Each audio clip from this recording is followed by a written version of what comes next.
और पिटाई इन भारतीय जनता पार्टी के गालीबाज नेताओं को जो देश की सेना को गाली देते हैं। इनका एक ही इलाज है, जूता, चप्पल और पिटाई। इनको सजाए मौत होनी चाहिए, इनको फांसी होनी चाहिए। दोनों नेताओं को तोड़ मरोड़ के तब होगा जब तेरी हड्डी पसली देश की जनता तेरे को पकड़ के चौराहे पे तोड़ देगी, तब होगा तेरा तोड़ना मरोड़ना। नमस्कार दोस्तों, आप देख रहे हैं DS4 न्यूज। देखिए, भारतीय जनता पार्टी के एक नेता ने पहले कर्नल सोफिया कुरैशी को लेकर विवादित बयान दिया। अभी ये मामला शांत हुआ भी नहीं, अभी पूरी तरीके से जांच भी नहीं हो पाया कि फिर से मध्य प्रदेश के उप मुख्यमंत्री ने जो है सैनिकों को लेकर विवादित बयान दे दिया है।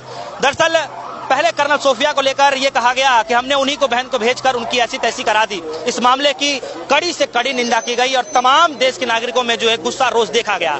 और इस मसले के बाद जिस तरीके से मध्य प्रदेश के उप मुख्यमंत्री साहब जिस तरीके से बयान दे रहे हैं कि देश के जो सैनिक हैं प्रधानमंत्री के चरणों में जो है नतमस्तक है, इस तरीके का बयान दिया जा रहा है। तमाम विपक्षी पार्टियां जो है इसे खिलाफत कर रही हैं, देश के आम नागरिक खिलाफत कर रहा है।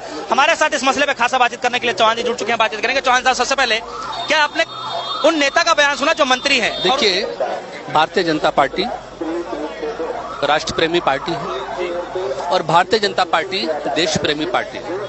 बल्कि मैं तो ये कहूंगा कि भारतीय जनता पार्टी एक राष्ट्रभक्त पार्टी है और भारतीय जनता पार्टी एक देशभक्त पार्टी है। अगर भारतीय जनता पार्टी के कुछ नेता प्रधानमंत्री जी के कहने पर इस तरह के बयान देते हैं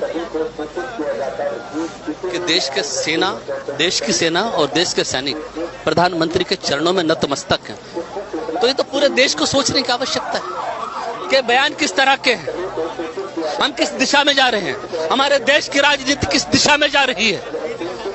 इस बात को सोचने की जिम्मेवारी मोदी जी की नहीं है, इस बात को सोचने की जिम्मेवारी देश के 142 करोड़ लोगों की है कि मेरे देश के ऊपर, मेरे देश की सेना के पराक्रम के ऊपर, मेरे देश की सेना के वीरता के ऊपर, मेरे देश की सेना के शौर्य के ऊपर भारतीय जनता पार्टी के ऐसे टटपूंजी चंद नेताओं ने जो अनर्गल टिप्पणी की है, जो अभद्र टिप्पणी की है, जिससे देश का सम्मान झुकता है, जिससे देश का नुकसान होता है, जिससे देश की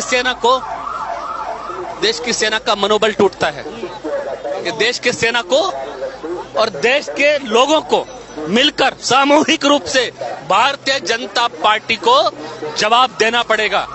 और ये बार बार हो रहा है। पहले प्रधानमंत्री ने कहा कि मंगलसूत्र छीन लेंगे, प्रधानमंत्री ने कहा 85 करोड़ की गर्लफ्रेंड, प्रधानमंत्री ने कहा कांग्रेस की विधवा। अगर प्रधानमंत्री ही हमारा ऐसी भाषा बोलता है तो उनके टटपूंजी है भारतीय जनता पार्टी के नेता जो बाद में चाहे विधायक बने हो या सांसद बने हो या मंत्री बने हो, तो वो तो अपने बाप की भाषा बोलेंगे ना।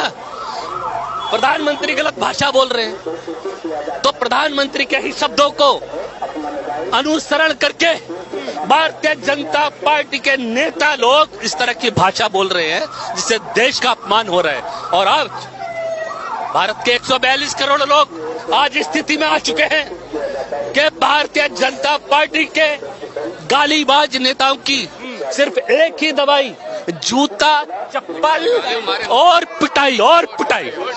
इन भारतीय जनता पार्टी के गालीबाज नेताओं को जो देश की सेना को गाली देते हैं, इनका एक ही इलाज है, इन भारतीय जनता पार्टी के गालीबाज नेताओं की एक ही दवाई, जूता, चप्पल और पिटाई। संजय चौहान डरता नहीं है, करो FIR कितने करोगे मेरे ऊपर। मैं संजय चौहान वो आदमी है जो भारतीय जनता पार्टी के 4 FIR को महसूस किया है, झेला है, 4 मुकदमे जीता है। लेकिन चौहान साहब, इस पर जो है मीडिया की तरफ से तो कोई इस पर कोई खबरें